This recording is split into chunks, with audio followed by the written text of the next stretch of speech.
ወገኖቼ።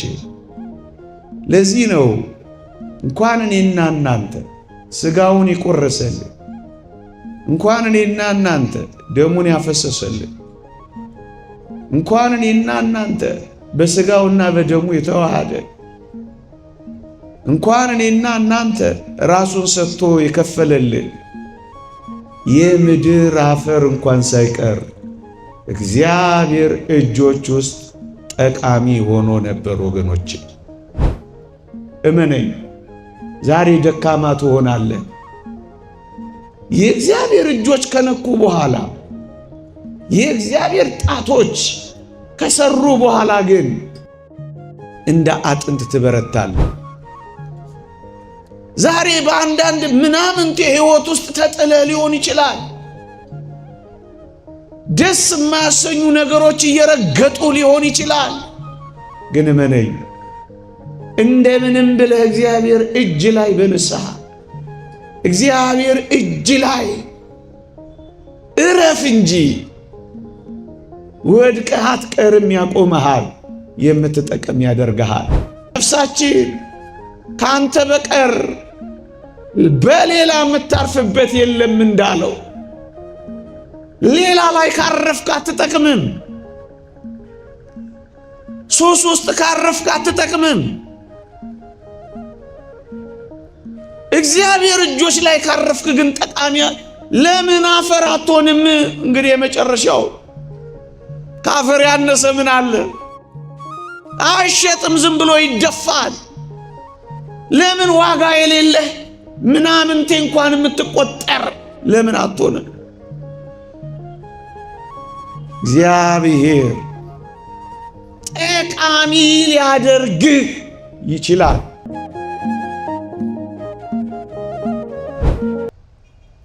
እኛ ከእግዚአብሔር ጋር እንኑር እንጂ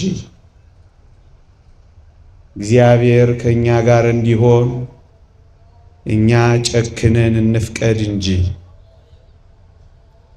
እኛ የእግዚአብሔርን ፈቃድ ለመፈጸም እንበርታ እንጂ እኛ እግዚአብሔር የማይፈቅደውን ለመተው እንጨክን እንጂ እንጠቅማለን። አንዳንድ ጊዜ ብዙዎቻችን ራሳችንን እንደማንጠቅም አድርገን መቁጠር እንጀምራለን። በሥጋዊም በመንፈሳዊም ኑሯችን ያሰብነው ነገር አልሆን ሲለን ከርመን በቃ እኔ አልጠቅምም ብለን እንደመድማለን። የማንጠቅም ሰዎች እንደሆነ አድርገን መቁጠር እንጀምራለን። ግን ወገኖቼ እንጠቅማለን ብለን መመካከር የሚያሻን ይመስለኛል። ብዙዎች አንጠቅምም ብለን ስለምናስብ የማይጠቅም ቦታ፣ በማይጠቅም ማንነት፣ በማይጠቅም ሕይወት ውስጥ እንገባለን። ግድ የለም ኦርቶዶክሳውያን፣ ቅድም እንዳልኳችሁ ከእግዚአብሔር ጋር እንሆን እንጂ ኃይለኛውን እግዚአብሔር እንጠጋ እንጂ ራሳችንን በእግዚአብሔር እጆች ላይ እናሳርፍ እንጂ እመኑኝ፣ ማንም እንሆን ማን እንጠቅማለን። በዕድሜ ያረጀን፣ በሽበት የባጀን፣ በጉልበት የደከም፣ በሐሳብ የባከን ለምን ምናምንቴ እንኳን አንሆንም? ግድ የላችሁም። እግዚአብሔር ማንንም ምንንም ጠቃሚ አድርጎ መቀየር ይችልበታል። ጥቂት ነጥቦችን ላስታውሳችሁ ይሄን እውነታ እንድንረዳ። ታስታውሳላችሁ? አፈር ምን ይጠቅማል ብላችሁ ታስቡ ነበር? እኔና እናንተ የተፈጠርንበት አፈር እግዚአብሔር እጅ ከመግባቱ በፊትና እግዚአብሔር እጅ ላይ ካረፈ በኋላ ልዩነቱን አስተውላችሁ አታውቁም? በእግዚአብሔር እጆች ሳይዳሰስ በፊት አፈር ምን ይጠቅም ነበር? አፈር ምን ይሰራበት ነበር? አፈር ምን ጠንካራ ነገር ያወጣ ነበር? አፈርንስ እንደዚህ ይሆናል ብሎ ማን ያስተዋለው ሰው ነበር? ወገኖቼ እግዚአብሔር እጆች ውስጥ ገባ አፈር። እኔና እናንተን የመሰለ እጅግ ውብ ፍጥረት እግዚአብሔር እጅ ውስጥ ተሰራ። የማይጠቅም የነበረው አፈር እንዴት ጠቃሚ ሆኖ እንደተቀየረ ተመልከቱ። ደካማው አፈር በረታ። እዚህ ግባ ማይባለው አፈር ውብ አድርጎ ሰው የሚገኝበት ምንጭ ሆነ። ወገኖቼ ለዚህ ነው እንኳን እኔና እናንተ ስጋውን የቆረሰልን፣ እንኳን እኔና እናንተ ደሙን ያፈሰሰልን፣ እንኳን እኔና እናንተ በስጋውና በደሙ የተዋሃደ፣ እንኳን እኔና እናንተ ራሱን ሰጥቶ የከፈለልን የምድር አፈር እንኳን ሳይቀር እግዚአብሔር እጆች ውስጥ ጠቃሚ ሆኖ ነበር። ወዳጆቼ ለምን ዛሬ እንደ አፈር ምንም የማንቆጠር ልንሆን ለምን አንችልም? አፈርን ማን ያስታውሰዋል? የረገጣችሁትን አፈር ትዝ ይላችኋል? ለምን ከሰው ትዝታ አትጠፋ? ለምን ከሰው ሕሊና አትርቅም? ለምን ቁም ነገር የማይሰራብህ እንደሆን ለምን አይሰማህም? የኔና የናንተ ስድብ እንኳን አፈር አይደል እንዴ?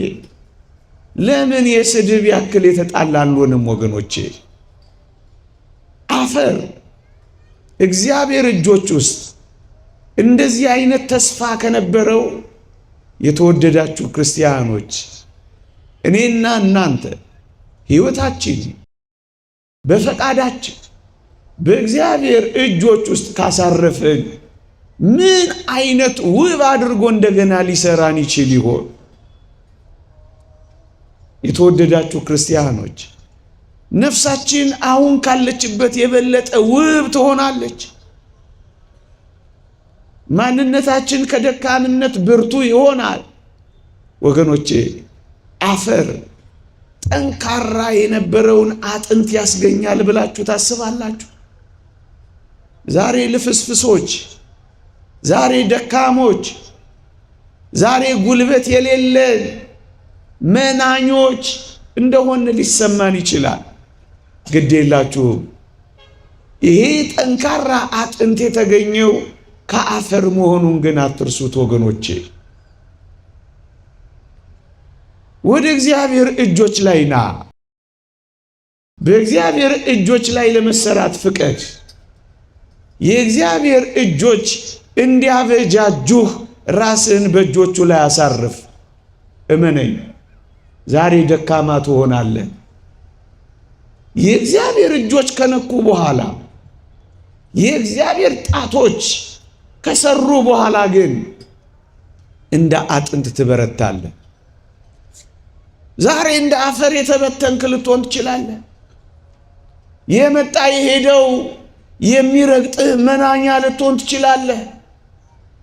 እግዚአብሔር እጆች ላይ ካረፍክ ግን ማን ይረግጥሃል? መሬት ላይ አትበተንም። እንደ ሰው የምትቆም ነው የምትሆነው። የተበተነው አፈር እኮ ነው የቆመው ወዳጄ። ዛሬ በአንዳንድ ምናምንቴ ሕይወት ውስጥ ተጥለ ሊሆን ይችላል። ደስ የማያሰኙ ነገሮች እየረገጡ ሊሆን ይችላል። ግን እመነኝ፣ እንደምንም ብለህ እግዚአብሔር እጅ ላይ በንስሐ እግዚአብሔር እጅ ላይ እረፍ እንጂ ወድቀህ አትቀርም፣ ያቆመሃል፣ የምትጠቀም ያደርግሃል። ወገኖቼ ከአፈር እኮ ነው የኔና የናንተ ሰውነት። ያጠኑ ሰዎች እንደሚናገሩት ከ6 በላይ ፋብሪካዎች አሉ ይላሉ በኔና በእናንተ ሰውነት ውስጥ። የነርቭስ ሲስተም፣ የኤሌክትሪክ ሲስተም፣ የውሃ ደም ቅዳ ደም መልስ ሲስተም።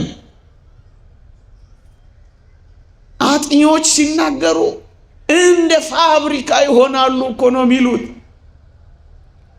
የእግዚአብሔር እጆች ሲነካኩ፣ የእግዚአብሔር እጆች እንዲሰሩ ከፈቀድ